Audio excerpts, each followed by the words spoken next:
Hello everyone, మనతో ఈరోజు చాలా విశిష్టమైన వ్యక్తులు ఉన్నారు. ముఖ్యంగా ట్రాన్స్జెండర్ పర్సన్స్ రైట్స్ సంబంధించి ఆర్టీఐ యాక్టివిస్ట్ వైజయంతి వసంత మోగ్లీ గారు మనతో ఉన్నారు. తనతో పాటు చాలా ట్రాన్స్జెండర్ పర్సన్ అయ్యండి ఎక్సెప్షనల్గా ఎంబీబీఎస్ చదివి ఎండి ఎమర్జెన్సీ మెడిసిన్, చాలా రేర్గా ట్రాన్స్జెండర్ పర్సన్స్లో ఎండి చదివి ఈ స్థాయికి వస్తారు, అన్ని సోషల్ బ్యారియర్స్ని బ్రేక్ చేసి. మన డాక్టర్ రూత్ జాన్ పాల్ తనుంది, తర్వాత భూమి భక్తుల భూమి మనతో ఉంది. వీళ్ళందరూ కూడా ఉన్నారు. భూమి ఎంబీఏ చదివిందనమాట. సో జనరల్గా మనం అనుకుంటాం plurality and diversity are the way of life. అంటే అందరిలో దేవుడు ఉన్నాడు, అందరిలో భిన్నత్వం ఉంది, దాన్ని మనం ఆస్వాదించాలి. మనం ఎలా ఉన్నాం, మనం ఎక్కడి నుంచి వచ్చాం, మనకి డెస్టినీ ఎన్ని ఛాలెంజెస్ పెట్టినా ఎలా పైకి వచ్చాం, అది చాలా ఇంపార్టెంట్. సమాజంలో ట్రాన్స్జెండర్ పర్సన్స్కి సంబంధించి వాళ్ళ ఛాలెంజెస్ కానీ వాళ్ళ బాధలు కానీ చాలా తక్కువ తెలుసు. వాళ్ళు చదువుకుని బయటకు వచ్చి చెప్పేవాళ్ళు చాలా తక్కువ మంది ఉంటారు. వాళ్ళపైన ఒక స్టాంప్ వేస్తారు, అంటే వాళ్ళకి ఏం తెలీదు, వాళ్ళు చదువు రాదని చెప్పి డిస్క్రిమినేట్ చేస్తుంటారనమాట. రీసెంట్గా అంటే బాగా పోరాడిన తర్వాత ఒక 7 years బ్యాక్ రైట్స్ చట్టం వచ్చింది, కానీ ఆ చట్టం కూడా సరిగ్గా ఇంప్లిమెంట్ అవ్వట్లేదు. వాళ్ళకి ఇంతవరకు కూడా ట్రాన్స్జెండర్ పర్సన్స్కి మనతో పాటు ఉన్న మన బ్రదర్స్ అండ్ సిస్టర్స్కి వాళ్ళకి ఇంతవరకు ఏ రిజర్వేషన్ లేదు. ఇవేమీ లేకపోయినా ఫైట్ చేసి తను ఎండి చేశారు. తను కర్ణాటక పాట అద్భుతంగా మాట్లాడతారు ఈ మేడం. తర్వాత భూమి ఈరోజు ఎంబీఏ చదివింది. తను ఒరిజినల్గా తనకి ఎటువంటి ట్రాన్స్జెండర్ పర్సన్ సంబంధించిన ఎటువంటి రిజర్వేషన్ లేకపోయినా తను పైకి వచ్చింది. ఇలాంటి వాళ్ళు అంటే ఇన్ని వల్నరబుల్ సెక్షన్స్ నుంచి ఇలా కష్టాలు పడి వచ్చిన వాళ్ళు సమాజానికి ఆదర్శం అనమాట. చాలా తక్కువగా మాట్లాడతారు, కానీ ఈరోజు మనం వాళ్ళతో మాట్లాడిద్దాం. అసలు వాళ్ళ ఛాలెంజెస్ ఏంటి, అసలు ఎక్కడి నుంచి వచ్చాము, ఈ పరిస్థితి ఏంటి. ఎందుకంటే మన Ruth John Paul civils prepare అవుతుంది. తను సివిల్స్ ప్రిపేర్ అయ్యేటప్పుడు ఉన్న ఛాలెంజెస్ ఏంటి మనకు తెలుసు. మేల్ ఫీమేల్స్ ట్రాన్స్జెండర్ అని ఉంటుంది. చాలా చోట్ల తను ఎండి కౌన్సిలింగ్కి వెళ్ళినప్పుడు కూడా ట్రాన్స్జెండర్ పర్సన్స్ సంబంధించి ఎటువంటి ఫెసిలిటీస్ లేవు. తను ఓన్లీ ఉమెన్గా తన రిజర్వేషన్ ఏదైతే మహిళకు ఉందో అదే తీసుకోవాల్సి వచ్చిందనమాట. సో ఇలా ఎందుకు లేవు, సిస్టమ్ ఎలా ఉంది, సమాజంలో వాళ్ళు ఫీల్ అయిన ఎక్స్పీరియన్సెస్ ఏంటి, ఇవన్నీ ఒకసారి మాట్లాడదాం. ముఖ్యంగా వైజయంతి వసంత మోగ్లీ గారు, మీరు చెప్పండి. మీరు ఆర్టీ యాక్టివిస్ట్, ఎలా ఉంది సమాజం, ఈ సొసైటీ ఎలా ఉంది, ట్రాన్స్జెండర్ పర్సన్స్ పట్ల ఎలా ఉంది, ఎలా వాళ్ళని మనల్ని చూస్తున్నారు, ఇవన్నీ I want to know from your mouth అనమాట. మీరు చెప్పాలి, మేము వినాలి. ఈ అవకాశానికి ధన్యవాదాలు. అందరి గురించి చెప్పలేకపోయినా నా అనుభవం గురించి నేను మీ అందరితో పంచుకుంటాను. నాకు ఇప్పుడు 45 ఏళ్ళండి. నాకు 15 ఏళ్ళు ఉన్నప్పుడే 10th తరగతి పరీక్షలు రాసిన వెంటనే ఇంట్లోంచి వెలివేత చేయబడ్డాను. మా నాన్నగారికి ముందు పెళ్ళయింది. మా అన్నయ్య వారి చెప్పుడు మాటల్లో మా నాన్నగారు నన్ను ద్వేషించడము, కొట్టడము, చితక బాధడము, బెల్ట్తో కర్రతో ఏది పడితే దాంతో కొట్టడము, ఆయన కొట్టడము, ఇలా 10th వరకే నాకు ఫుల్ టైం ఎడ్యుకేషన్ ఉందండి. దాని తర్వాత నేను చదువుకుంది, నేను ఇంటర్మీడియట్ చదువుకున్నాను, బిఏ చేశాను, కొన్ని పోస్ట్ గ్రాడ్ డిప్లొమాస్ చేశాను. ఇవన్నీ distance education. Full time education ఎప్పుడు యాక్సెస్ చేయలేకపోయాను. ఇది కేవలం నా ప్రయాణం మాత్రం కాదు. ఇది నేను ఏదో ఒక అవుట్లయర్ కాదు. సగటు ట్రాన్స్జెండర్ వ్యక్తికి విద్యావకాశాల నుంచి చిన్నప్పుడే తెగదింపులు అయిపోతాయి. వారు చేసుకున్న తెగదింపులు కావు. సమాజంలో ఇప్పుడు మన పక్కింటి వాళ్ళనో మన చుట్టాల్లోనే ఒక అబ్బాయిగా పెరుగుతున్న ఒక వ్యక్తి అమ్మాయి దుస్తులు వేసుకుంటున్నాడు, వయ్యారంగా నడుస్తున్నాడు, అయ్యో ఆడెంగిలోడు, ఇటువంటి బూతు పదాలు, నేను కొన్ని బూతు పదాలు అయితే చెప్పలేను, ఆడెంగిలోడు అని చెప్తున్నాను. కొన్ని అయితే చాలా లకారాలు వాడబడతాయి. అలా ఆ పిల్లలకి చిన్నప్పటి నుంచే వారి ఆత్మగౌరవాన్ని దెబ్బతీసేటట్టు కుటుంబీకులు, తల్లిదండ్రులు, అన్నా తమ్ముళ్ళు, తోబుట్టువులు, చుట్టాలు, పాఠశాలల్లో, కళాశాలల్లో వేధింపులు, లైంగిక వేధింపులు, శారీరక వేధింపులు, ర్యాగింగ్ విపరీతంగా అవుతుంది. అలా నువ్వు ఇంత, నువ్వు ఇది, నువ్వు అది అని లకారాలు ప్రతిరోజు ఎదుర్కొంటున్న బిడ్డకు ఆత్మగౌరవం ఎలా ఏర్పడుతుంది? అటువంటి పిల్లలు ఎందరో సగటుగా ఇళ్లలోంచి వెలివేత చెంది లేక ఇళ్లలోంచి వాళ్ళే పారిపోయి ఎన్నో సందర్భాల్లో అన్నయ్య వదిన వీడిని తోసేస్తే ఇంట్లోంచి తోసేస్తే మామయ్య గారి అత్తగారి సొమ్మంతా ముళ్ళంతా మనమే కొట్టుక తిందామనేసి ఇటువంటి అవుతుంటాయి. ఇద్దరు పిల్లలు ఉంటే ఒకరిని వెలివేత ఒకరిని బహిష్కరించేస్తే మిగిలిన ఆస్తంతా మందే కదా అనేసి అలా చాలా విపరీతమైన వెలివేతలు అవుతుంటాయి. వెలివేతలు అవ్వకపోయినా హింస, దురాగతాలు, ఆ కొట్టుడు, చితక బాధలు భరించలేక పిల్లలు పారిపోవడాలు. ఇంకా ప్రత్యామ్నాయాలు ఏంటి? అంత హిజ్రా వ్యవస్థలోనే వచ్చి హిజ్రా వ్యవస్థలో ఏమీ లేదు అంటే పెద్ద అవకాశాలు ఏం లేవు. ఉన్న శూన్యంలో వాళ్ళేదో మా హిజ్రా వ్యవస్థలో భిక్షాటన, పడుపు వృత్తి రెండే ఉన్నాయి.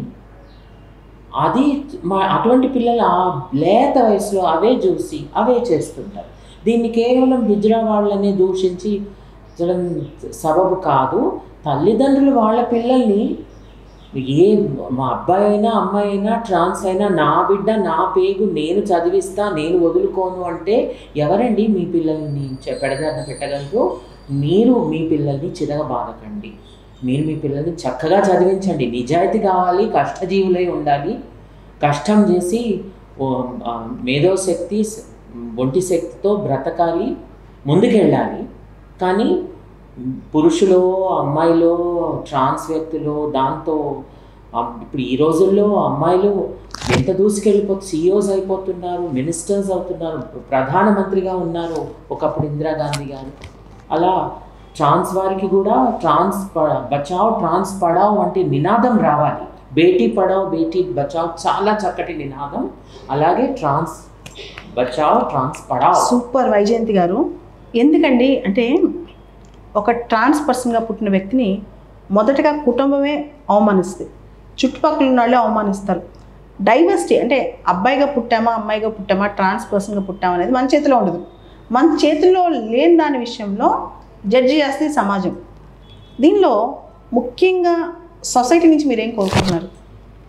అవగాహన. మనకు అన్నీ తెలియకపోవచ్చు అండి, అందరికీ అన్నీ తెలియవు.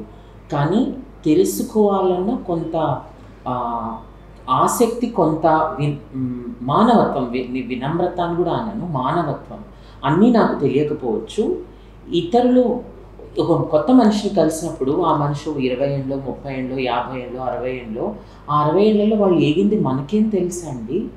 వాళ్ళు ఏగిన వాళ్ళ పడ్డ దురాగతాలు, అరాచకాలు, చీదరింపు, అవహేళన మనకు తెలీదు. వాట్ వీ డోంట్ నో, మనకు తెలియని వాటి గురించి మనము తెలియకుండా ఏదో అత్యున్నత న్యాయస్థానం న్యాయమూర్తుల్లాగా మనం తీర్పులు క్షణంలో రైట్ రైట్.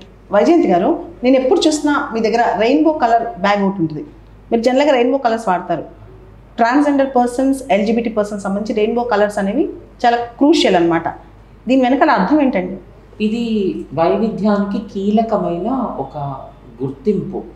ఇంద్రధనస్సు, హరివిల్లు అంటాం కదా, రెయిన్బో. ఇంద్రధనస్సు, హరివిల్లులో అన్ని రంగులు ఉన్నాయి.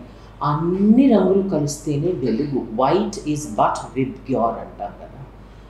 ఈ స్పెక్ట్రమ్ ఆఫ్ కలర్స్, ఇంద్రధనస్సు, హరివిల్లు అన్నీ సమాగమిస్తేనే తెల్లటి వెలుగు కలుగుతుంది. కాబట్టి మనం అందరము ఆ వెలుగులో భాగాలము అని చెప్పుకోవడానికి ఈ రంగులు ఉన్నాయి. ఇది నేను కనిపెట్టిన రంగులు కాదు, ఉద్యమం కనిపెట్టిన. ప్రపంచంలో భిన్నత్వం అనేది చాలా ప్రధానం. మనుషుల్లో అన్ని రకాల వాళ్ళు, అంటే అన్ని రకాల తెలుపు, నలుపు, తెల్ల జుట్టు, ఎర్ర జుట్టు, నల్ల జుట్టు దగ్గర నుంచి రంగుల్లో తెలుపు, ఎరుపు, males, females, transgender persons, lesbians, gays, bisexuals, queers అందరూ ఉంటారు. అందరినీ కలిసి సెలబ్రేట్ చేసుకోవడానికి ఈ గుర్తు అనమాట రెయిన్బో. అన్ని రంగులు లేకపోతే ప్రపంచం, ఏ రంగు మిస్ అయినా ప్రపంచంలో అందం ఎలా తగ్గుద్దో, దానిలో ఎవరు మిస్ అయినా ప్రపంచంలో అందరూ తగ్గుద్ది. అందరినీ డిగ్నిఫైడ్గా చూడాలి. ఏ రంగుకు ఆ రంగే వెలుగు అనమాట. అదే కదా రెయిన్బో అర్థం. వెరీ గుడ్ వైజయంతి గారు. Ruth, doctor Ruth, hi. నమస్తే. నువ్వు సివిల్స్ ప్రిపేర్ అవుతున్నావు నాకు తెలుసు. సో జనరల్గా చాలా రేర్గా ట్రాన్స్జెండర్ పర్సన్స్ ఇంత చదువుకుని ఎంబీబీఎస్ చేసి ఎండీ చేసి సివిల్స్ ప్రిపేర్ అవ్వాలని ఆలోచనతో వస్తారనమాట. సో నాకు మాత్రం ఇది ఒక అవకాశం అనుకుంటాను. అంటే నీలాంటి వ్యక్తిని చేయగలిగితే చాలా వల్నరబుల్ సెక్షన్స్ ఎవరైతే అవమానపడతారో అవహేళన పడతారో వాళ్ళకు ఒక సమాధానం, అది వాళ్ళకు ఒక ఆన్సర్, వాళ్ళకు ఒక హోప్ ఇవ్వగలుగుతాం. రూత్, నీకున్న అకాడమిక్ బ్యాక్గ్రౌండ్కి ఖచ్చితంగా నువ్వు సివిల్స్ పాస్ అవుతావు, అంటే టైం పడుతుంది కానీ పాస్ అవుతావు. కానీ రూత్, నా క్వశ్చన్ ఏంటంటే, నువ్వు ఎంబీబీఎస్ చదివావు, ఎండీ చేసావు, ఇదంతా చేసావు కదా, మొత్తం ఈ ప్రస్థానంలో నీ లైఫ్లో అంటే నీకు ట్రాన్స్జెండర్ పర్సన్ నీకు తెలిసిన దగ్గర నుంచి ఇప్పటి వరకు నీ లైఫ్లో నువ్వేం చూసావో ఒక్క నిమిషంలో చెప్పు. మామ్, నేను నా లైఫ్లో ఎప్పుడైతే నా ఐడెంటిటీ తెలిసిందో, నా 7 ఇయర్స్ ఉన్నప్పటి నుంచి కూడా ప్రతి చోట ఒక ట్రాన్స్ వ్యక్తిగా చాలా డిస్క్రిమినేట్కి గురయ్యాను. ఏదో ఒక విధంగా నన్ను ఒక తక్కువ చూపుతో చూడడం చాలామంది స్టార్ట్ చేశారు. ఎందుకనంటే ఒక ఆడపిల్లలా మాట్లాడుతున్నావు, లేదా ఒక ఆడపిల్లలా అలా వెళ్తున్నావు, వాళ్ళతోటి ఫ్రెండ్షిప్ చేస్తున్నావు అని చాలామంది నన్ను నా వెనకాల కానీ నా ముందు కానీ నేను లేనప్పుడు కానీ చాలా హేళనగా మాట్లాడేవాళ్ళు. కానీ నాకు అనిపించేది నేను ఏంటో ఎలా ఉంటున్నానో అలా ఉంటున్నాను, నేనేం తప్పు. అంటే Ruth, first 7 years of life నేను అందరు బాయ్ అనుకున్నారా, గర్ల్ అనుకున్నారా? అందరూ అంటే నేను ఆ టైంలో ఆ డ్రెస్అప్ అనేది ఒక బాయ్ లాగా ఉండేది కాబట్టి ఏంటి వీడు అబ్బాయిలా ఉండి అమ్మాయిలా బిహేవ్ చేస్తున్నారు ఏంటి అనుకునేవాళ్ళు. కానీ నా మనసుకు తెలుసు నేను ఒక రాంగ్ బాడీలో ఉన్నాను. సో ఇది నా బాడీ కాదు, ఇది నేను ఏదో సంథింగ్ నా బాడీలో ఏదో చేంజ్ కావాలి అని అనుకునేదాన్ని. సో అప్పటి నుంచి చాలా డిస్క్రిమినేషన్ ఫీల్ అయ్యేదాన్ని. కానీ ఓన్లీ ఒకటే అనుకునేదాన్ని, ఏది ఏమైనా కూడా నేను చదువుకొని ముందుకు వెళ్తే నేను అనుకునేది ప్రతిదీ కూడా సాధించగలను అనుకునేదాన్ని. అలాగే ఎన్ని కష్టాలు వచ్చినా కూడా దాన్ని అధిగమించుకుంటూ స్టెప్ బై స్టెప్ ఈ స్థాయి వరకు రాగలిగాను. అంటే అన్ని కష్టాలకి సమాజంలో మనం చూసే చిన్న చూపుకి చదివే సమాధానం అనుకుని చిన్నప్పుడే డిసైడ్ అయ్యారు నువ్వు. Yes ma'am. ఎంత పెద్ద మనసు నీది, నిజంగా ఎంత పెద్ద మనసు, ఎంత గొప్పగా ఆలోచించో. Yes ma'am.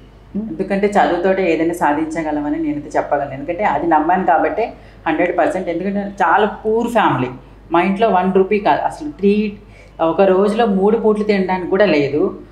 ఫాదర్ చిన్నప్పుడే చనిపోయారు, మదర్ కూలి పని చేసేవాళ్ళు. దాని తర్వాత కొద్దిగా మా అన్నయ్య ఎదిగారు, మా అన్నయ్య నాకు సపోర్ట్గా ఉన్నారు. వారిద్దరి సపోర్ట్ వల్ల నేను అంతగానో చదువుకోగలిగి ఈరోజు ఈ స్థాయికి రాగలిగాను. సో అంటే చదువుకుంటేనే మనం ఏదైనా సాధించగలమని నేను 100% నమ్ముతాను. సో దాని కొరకు హార్డ్ వర్క్ చేశాను. ఇప్పుడు సివిల్ సర్వీస్ కూడా చేసి IAS కొట్టి ఎట్లయినా ఒక సమాజాన్ని నేను బాగు చేయాలని నిర్ణయించుకున్నాను.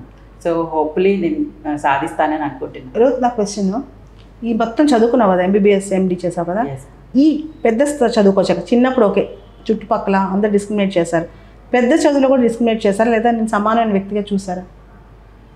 అంటే ఒక కోణంలో నా గురించి తెలియనప్పుడు చాలామంది నన్ను డిస్క్రిమినేట్ చేయడానికి చేశారు మ్యామ్.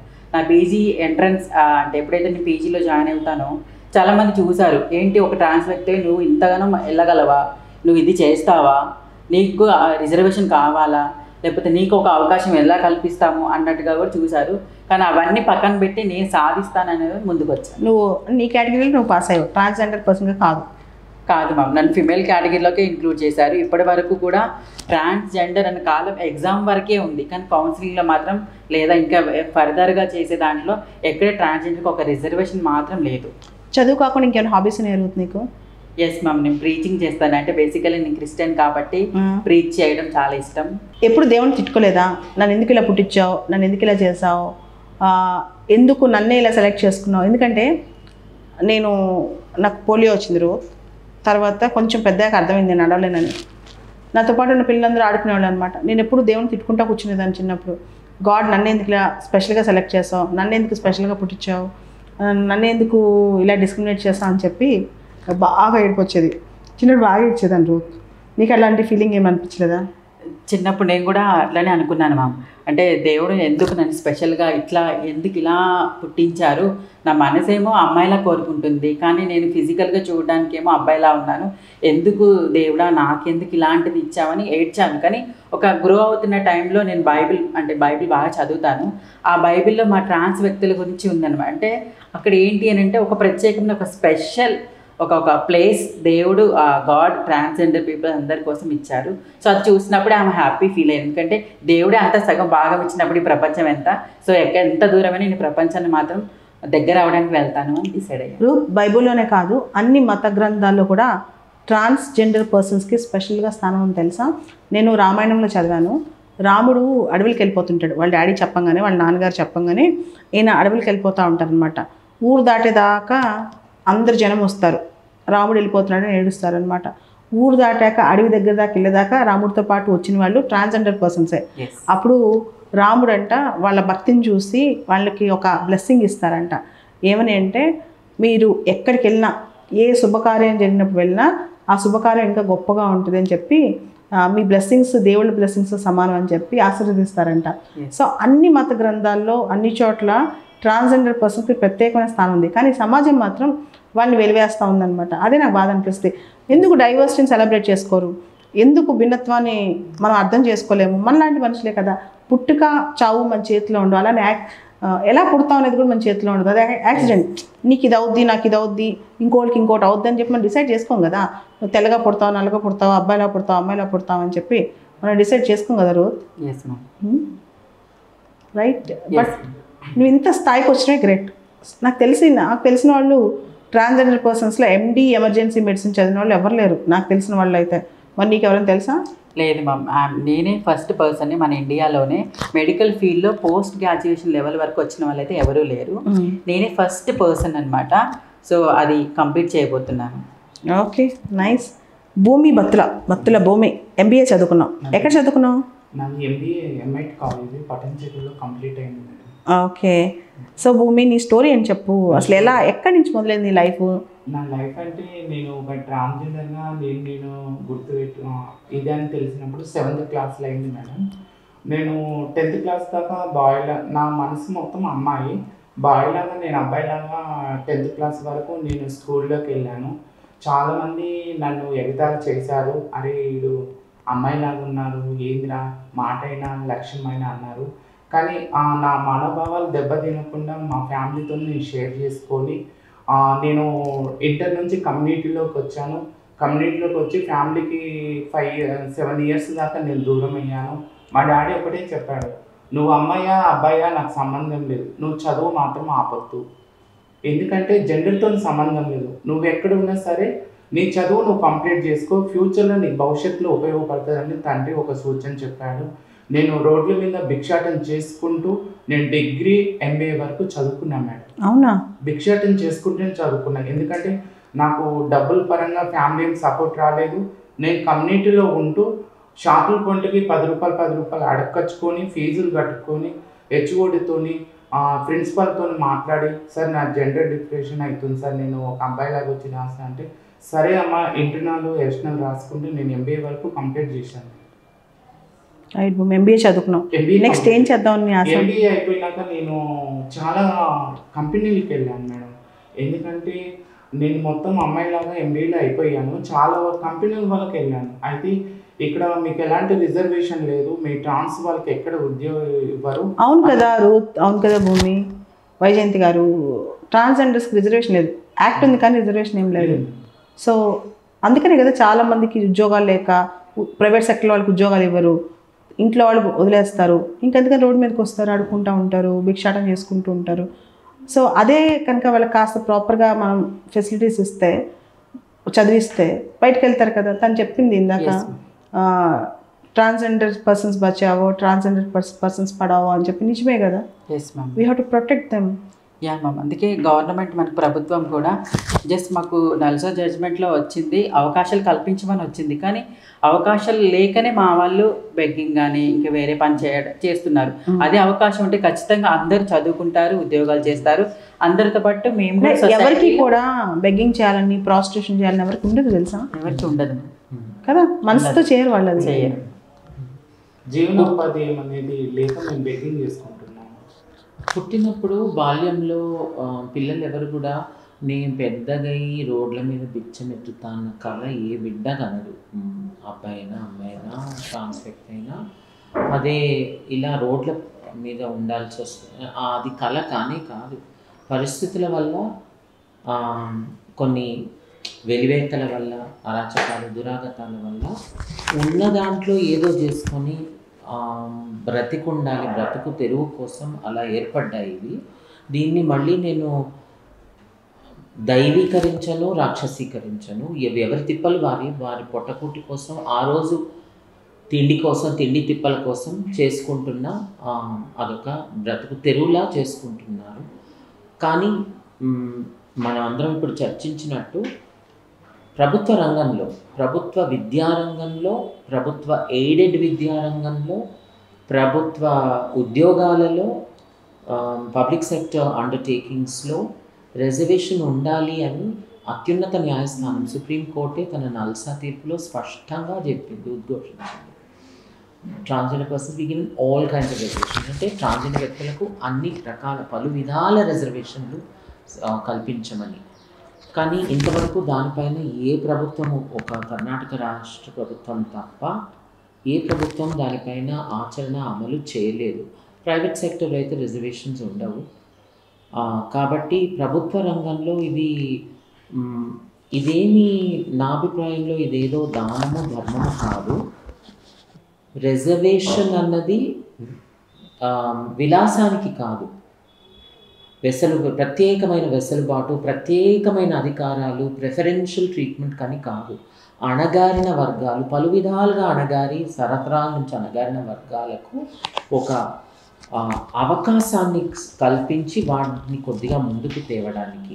రిజర్వేషన్ ఉన్నంత వరకు, రిజర్వేషన్ పైన ఎందరికో ఎన్నెన్నో అభిప్రాయాలు ఉన్నాయి. ఉండకూడదని కొందరు, ఉండాలని ఇంకొందరు, ఇంకా పలు రకాల అభిప్రాయాలు ఉన్నాయి. కానీ రిజర్వేషన్ వ్యవస్థ ఉన్నంత వరకు అణగారిన వర్గాలు, అణగారిన వ్యక్తులందరికీ అందులో భాగం ఉండాలి. వారు కులపరంగా అణగారి ఉండొచ్చు, జెండర్ పరంగా ఉండొచ్చు, వైకల్య పర్సన్స్ విత్ డిసబిలిటీస్ ఉండొచ్చు.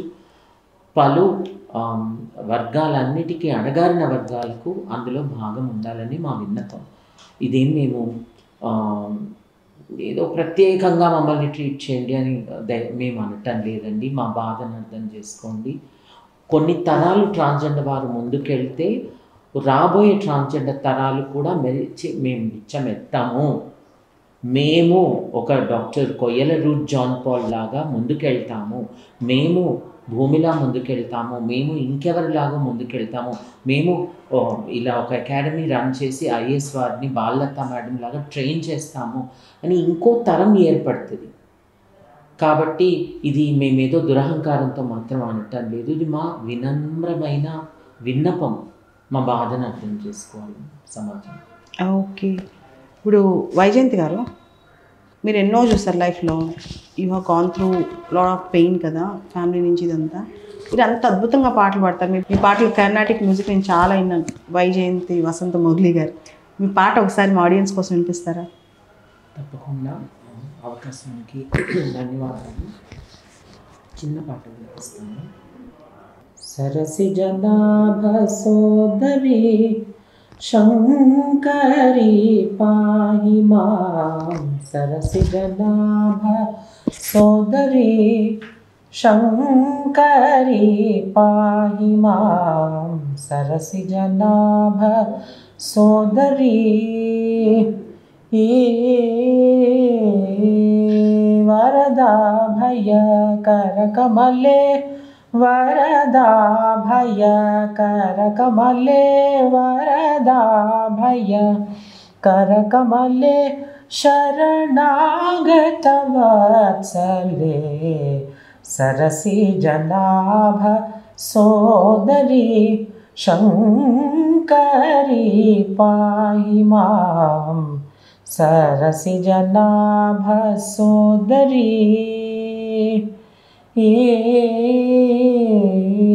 పరంధామ ప్రకీర్తితే పశుపాక్ష విమోచితే పన్నాగ భరణయుతే నాగగంధారీ పూజిత ధ్యాపతే సదానందితే సంప్రతే వరగురుగుహ జనని మదశమని మహిషాసురమర్ధిని మందగమని మంగళవరప్రదాయిని వరగురుగుహ జనని మదశమని మహిషాసురమర్ధిని మందగమని మంగళవరప్రదాయిని సరసి జనాభ సోదరి శంకరి పాహి మాం, సరసి జనాభ సోదరి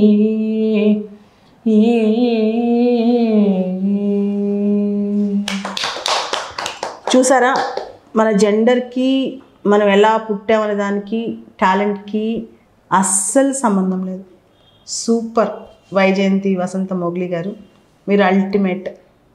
అమ్మవారి అనుగ్రహం మీ అందరి. ఎక్కడ నేర్చుకున్నారు ఈ సంగీతం? మా గురువు గారండి. నా చిన్నప్పటి నుంచి మా పక్కింట్లోనే ఇంటి దగ్గరే కొందరు ఒక పెద్ద ఆవిడ బ్రాహ్మణ కుటుంబము, వాళ్ళు కర్ణాటక సంగీతం చెప్పేవారు. అక్కడే నేను పడుండే మనిషిని. అంటే మా అమ్మగారికి కొంత అవగాహన ఉండింది, కానీ నేను అక్కడ చుట్టుపక్కల ఉంటే వినికిడి ద్వారా వస్తుంది అనేసి అక్కడే పెరిగాను. కొంత ఆ ప్రభావం వల్ల నా తెలుగు కూడా బ్రాహ్మణ స్పష్టంగా ఉంటుంది. అలాగే ఉంటుంది. ఓకే రూత్, ఏదైనా పాట పాడు. ఏ పాట అయినా ఒకటే. దేవుడు అన్ని దేవుళ్ళు, అందరి దేవుళ్ళు ఒకటే. మత సామరస్యం, అందరి దేవుళ్ళు మనవాళ్ళే. ఏదో పాట మనకి రిలవెంట్ అది పాడు. జీసస్ క్రైస్ట్ రిలవెంట్ పాడు. ఎన్ని తలచినా ఏది అడిగినా జరిగేది నీ చిత్తమే ప్రభువా, జరిగేది నీ చిత్తమే. నీ వాక్కుకై వేచియుంటిని, నా ప్రార్థనాలకించుమా ప్రభువా, నా ప్రార్థనాలకించుమా. Super Ruth. భూమి, నువ్వు ఒక పాట రావా? ఓకే. మీ జీవిత అనుభవాల నుంచి ఒక మాటలో సమాజానికి, ప్రపంచానికి చెప్పాలంటే ఏం చెప్పాలనుకుంటున్నారు? ప్రతి ఒక్కరు తల్లిదండ్రులు నీ బిడ్డలు ట్రాన్స్జెండర్ అయినా పర్వాలేదు, వాళ్ళకి గౌరవించి మర్యాదించి ఇళ్ళకి రప్పించుకొని వాళ్ళ భావాలు దెబ్బతినకుండా తన సొంత బిడ్డలాగా చూసుకోవాలని నేను ఒక మెసేజ్ రూపంలో తెలియజేస్తున్నాను.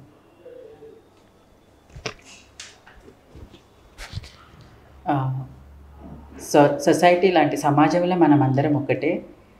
అక్కడ లింగభేదము కానీ స్త్రీ పురుషుడు ట్రాన్స్జెండర్ వ్యక్తి అన్నది ఏమీ లేదు. అందరం ఒకటే, అందరం ఒకరికొకరు ప్రేమించుకోవాలి. అలా ఎప్పుడైతే ఒక ఫ్యామిలీ ఫస్ట్ వాళ్ళ ఎవరైనా సరే మెయిల్ ఫీమేల్ ట్రాన్స్ ఎవరైనా సరే ఫ్యామిలీ యాక్సెప్ట్ చేసినప్పుడు ఆటోమేటిక్గా సొసైటీ చేస్తుంది. సొసైటీ ఫ్యామిలీ రెండు కలిసినప్పుడు వారి పిల్లలు చదువుకొని ముందుకు వస్తారు. సో చదువుకోవడానికి జెండర్ అన్నది అడ్డంకి కాకూడదు. సో దాన్ని అధిగమించుకొని మనం ఏం చేయాలన్నది చదువుతోటి సాధ్యం. కాబట్టి చదువు ఏ జెండర్ అయినా కూడా దాన్ని నిర్లక్ష్యం చేయొద్దు. చదువుకొని ముందుకు వెళ్ళి మీరు అనుకున్న దాన్ని సాధించవచ్చు. నమస్కారం. ముఖ్యంగా తల్లిదండ్రులకు, ప్రభుత్వానికి నేను కొన్ని విన్నవించుకుంటాను. తల్లిదండ్రులుగా మీ పిల్లల్ని మీరు బహిష్కరించకండి, వెలివేత చేయకండి. చెప్పుడు మాటలన్నీ విని చితకబాదడము, వెలివేయడము, లేక ఆ దెబ్బలు, ఆ దురాగతాలను భరించలేక పిల్లలు పారిపోవడాలు, వీటిని మీ పిల్లల్ని ఆదరించుకోండి. కొంత ఓపిక పెంచుకొని మీకు తెలియని విషయాల గురించి నిపుణుల నుంచి తెలుసుకొని, మనోవైజ్ఞానికులు ఉన్నారు, సామాజిక శాస్త్రీయవేత్తలు ఉన్నారు, వారిని సంప్రదించి సహాయం కోరండి, అడగండి, తెలుసుకోండి. తర్వాత ప్రభుత్వాలకు, కేంద్ర రాష్ట్ర ప్రభుత్వాలకు, प्रधानमंत्री मोदी जी, हमारी आपसे गुजारिश है, विनम्र प्रार्थना है कि ट्रांसजेंडर लोगों के लिए आप कृपया आरक्षण प्रदान करें. ये सर्वोच्च न्यायालय, उच्चतम न्यायालय ने इसे साफ साफ कहा है. आप क्षितिज समांतर रिजर्वेशन ट्रांसजेंडर लोगों के लिए प्रदान करें. रेवंत रेड्डी गारू, మేము మీ రాష్ట్రం వాళ్ళమే, తెలంగాణ బిడ్డలం, తెలంగాణ గడ్డల పుట్టినాం. మా ట్రాన్స్జెండర్ వాళ్ళను ఇప్పుడు మీరు చక్కటి అవకాశం ఇచ్చి పోలీస్ ట్రాఫిక్ అసిస్టెంట్స్గా చిన్న మొదటి మెట్టది. కానీ అందరూ పోలీస్లో వెళ్ళలేరు, అందరికీ ఆ ఆసక్తి, ఆ ఫిజికల్ ఎండ్యూరెన్స్ ఉండదు. కొందరు గ్రూప్ 1, 2, 3, 4 రాస్తున్నారు, నాన్ పోలీస్ ప్రభుత్వ ఉద్యోగాలకు అప్లై చేస్తున్నారు. సమాంతర రిజర్వేషన్స్ మీరు కల్పిస్తే ట్రాన్స్జెండర్ వారికి మేమందరం విన్నవించుకునేది 4-5% అని. ఇప్పుడు రాబోయే గణాంకాలలో మా జనాభా ప్రకారం, అంతేకాక ఇది కేవలం జనాభా కాదు, మా అణగారిన తీవ్రత, the level of backwardness, population and level of denial and discrimination, ఈ రెండింటినీ మీరు ఉద్దేశించి మాకు సమాంతర రిజర్వేషన్లు కల్పిస్తారని, ప్రైవేట్ రంగంలో కూడా జనజీవన స్రవంతికి ensure that we get trained. We also want to become CEOs. We want to contribute to India. శ్రేష్ఠ భారత్ కే లియే మేము మా చేయూతనిచ్చి మేము కష్టపడాలని తపన పడుతున్నాము. సో కాబట్టి మీరందరికీ మా విన్నపం. మీరు అంతే ఫ్లూయెంట్గా ఇంగ్లీష్ మాట్లాడుతున్నారు, హిందీ మాట్లాడుతున్నారు, తెలుగు మాట్లాడుతున్నారు. ఎలా పాసిబుల్ ఇదంతా? నాకు భాషలు అంటే చాలా ఇష్టం. ఎన్ని భాషలు మాట్లాడతారు? కొన్ని తెలుగు, హిందీ, ఇంగ్లీష్, తమిళ్, కొంత ఉర్దూ. ఈ మధ్య ఒక తమిళ్ పాట పాడండి కంక్లూజన్లో. ఎనీథింగ్ కర్ణాటకలో కానీ చిన్నది, పూర్తి పాట రాదు. దేవి నీయే తుణై, దేవి நீயே துணை, தேன் மதுரை வாழ் நீலலோச்சனி தேவி, நீயே துணை, தேன் மதுரை வாழ் மீனலோச்சனி దేవి. దేవి నీవే తుణై అంటే అమ్మ నీవే దిక్కు, నువ్వే నా తోడు. ఎప్పుడు నేను మీకు తోడుగా ఉంటాను. Thank you. థ్యాంక్ యూ అండి.